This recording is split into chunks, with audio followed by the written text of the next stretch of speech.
I'm live. I'm reading chapter 33, Coiffeur and Cuisine, out of Joan Marshall Grant's book about her journey through France in 1946. Joan passed away in 1989. This journey is with her then husband Charles, and it was published in 1947. Joan was a writer of her own farm memories. She wrote 7 wonderful books. But this one is a travel journal, and we are here in chapter 33, as I said, Coiffeur and Cuisine. Charles woke with rheumatism in his right shoulder and a stiff neck, and though we drove with the windows shut, we could not really get warm until in a roadside cafe near Fontenoy, a kind woman with marmalade-coloured hair took us into the kitchen to thaw by the stove, while she made real coffee and laced it with cognac. Our cure was completed by lunch north of Fontainebleau on the edge of the forest. The restaurant was supposed to be a hunting lodge, and trophies stared down at chickens roasting on a spit before the open fire. I've always found stuffed animals depressing, and been grateful that Charles had felt no urge to bring back any from safari to Africa, but the 3 wild boars made me laugh, though they were direct, exact portraits of a certain family whom I had seen direct the same contemptuous looks down long noses from hard little eyes. We reached Paris later than we intended, for there had been an hour in the forest when the 18th and 20th centuries became rather involved. We left our luggage at the Hotel Madison, and I went out to get my hair washed, though it was already 6 on a Saturday evening. I walked up the Boulevard Saint-Germain and came to a small coiffeur, where the owner assured me I need wait only 10 minutes before he was free. There would be no time to continue my hunt for the face flannel, which I had pursued at sporadic intervals since leaving mine in Grenoble. I had described it in details, in drapers and chemists, in stores, and had been offered sponges and paper handkerchiefs and even loofahs, but not the small square of toweling I wanted.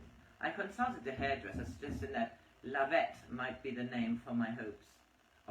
Immediately, the heads at the row of bassins lifted from suds, rose from magazines, dodged out of dryers to join in animated discussion.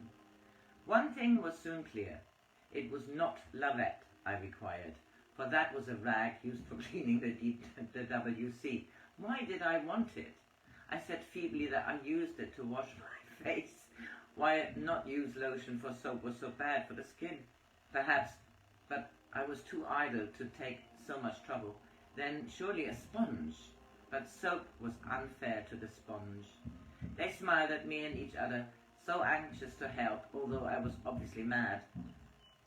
Their maquillage was so faultless that I wished I had bothered to do what I could to my face before coming out.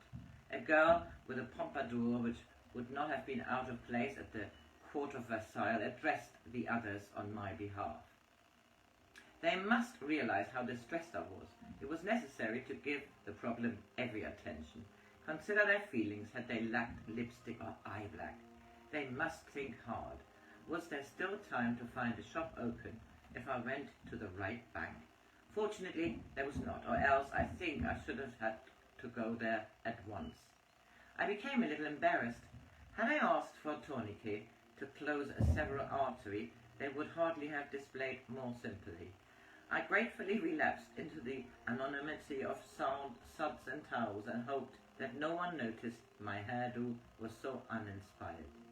The girl with the elaborate curls began a heated argument when told she owed 40 francs, and at last beat the price down to 35. She was shabbily dressed, but thin cotton jersey was donned, and her skirt was skinny with wear. I wondered whether it would be possible to pay her bill. The place had the friendliness of a bar. Perhaps it would be as permissible to pay for a round of shampoo as for a round of drinks.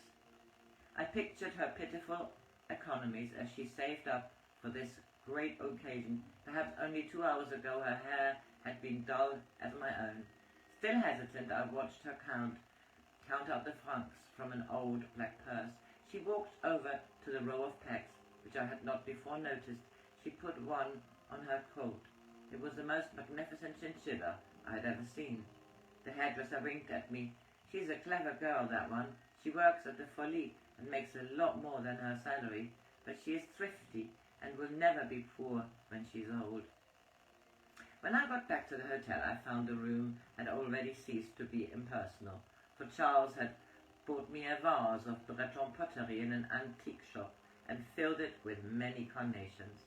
We unpacked everything and were free of the feeling of living in suitcases.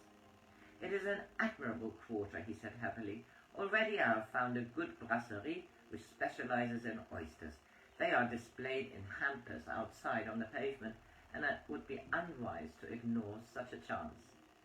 I fought down a craven fear, a hangover from maternal warnings in my youth, that to eat foreign shellfish, especially raw, was lingering suicide. After all, I had drunk water from taps and so broken another taboo. We will eat many oysters, I said, and Patver approved, for the next time we encountered a defaulter was one of the meagre half-dozen we met when we got back to London. Then we drove to the friends near the Bois who had been collecting our letters and talked until after 11. We were nearly home when Charles remarked wistfully, "Perhaps a little something to eat might be a good idea, for oysters are not very sustaining. We are, after all, in a town which keeps late hours, so let us enjoy them."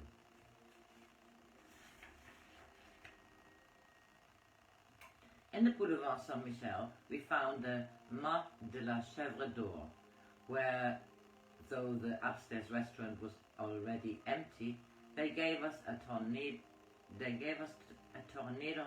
which was all that a steak should be. Between Bleu and Ranon, for both of us are sufficiently carnivorous to prefer it red to the variations which run through the au point de bien sucre, the best way to do a steak. We had a bottle of Claret, which the wine list dated as a 1942. Charles smiled, tasted, and said, "I shan't tell you my view till you've tried it."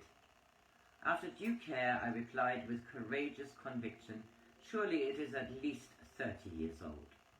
"Agreed," said Charles. Young brandy in bottles with artificial cobwebs and even thumbprints blown in the glass has been my previous experience, but old wine claiming to be young is unusual as a woman adding 20 years to her age. We examined the label and found it illegible, except for a 2 at the end of the date. 1912, pronounced Charles. "We must inform them immediately." At first the waiter thought we were complaining, but when understanding dawned, he ran to bring the owner. She was a good-looking woman of about 35, a Provençale who had come to Paris since the war and bought up a cellar. She explained it had contained several bins, whose labels had been destroyed by damp, which had fortunately not affected the wine. "You bought a bargain here," said Charles. "I had 400 of these, only 35 left. Is it a great wine?" "No," said Charles regretfully. "Good, but not remarkable. However, it would be ridiculous not to charge much more for it. There are many people stupid enough to judge by age instead of quality, and it is only right that they should pay for the others." She told us proudly how irate her chef became if no one criticized his efforts. "It is you will understand only that he cannot bear to be ignored, for it is impossible to be an artist without temperament." I agreed warmly for the benefit of Charles, who always insists that I carry out my own theory that artistic temperament is a vast waste of time and energy. I recounted a childhood memory of our garçon chef, who had enlivened a pompous dinner party by bursting into the dining room, cleaver in hand, in hot pursuit of a kitchen boy who had allowed a sauce to boil and so destroy itself. The less courageous guests went to ground under the table, but before the others could intervene, he was quelled by a look from my mother. She was exceedingly angry, and I wept because I thought he would be sent away. But he brought her an enormous bouquet and presented it on his knees with such Gallic charm that she had to relent. I think it only increased her respect for him when an irate head gardener informed her that the flowers had come from the greenhouse in which chrysanthemums, larger than floor mops, were being kept for a flower show. He won a croix de guerre and lost a leg in the Kaiser's War, I added, and then came back to us for months to convalesce. The story went down so well that I showed her a scar on my finger. He nearly cut the top of it off while I was helping him to slice vegetables. I wore it on a neat little splint until it grew, and he was so distressed that he used to bring me exquisite meals when everyone else had gone to bed. I was to remember him again with gratitude that he had given me a solid basis of affection for France. When 2 days later we were dining with friends, the conversation drifted between French and English, and I suddenly realized I was not alone in finding it so much easier to understand the other language than to speak it. 4 out of the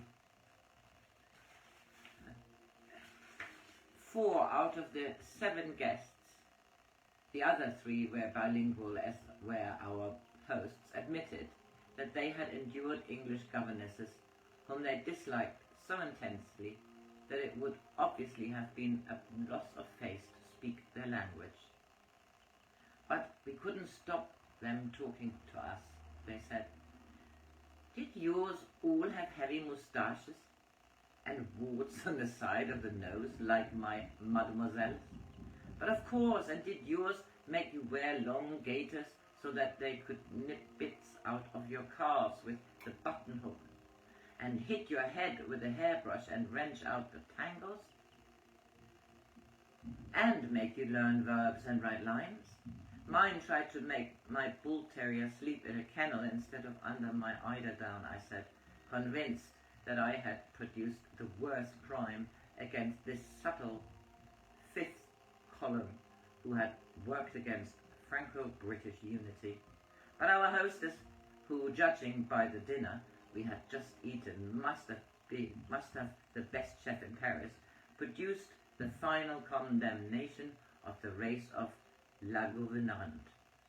So unlike the cosy English nanny or the warm French bonne, mine made me eat rice pudding.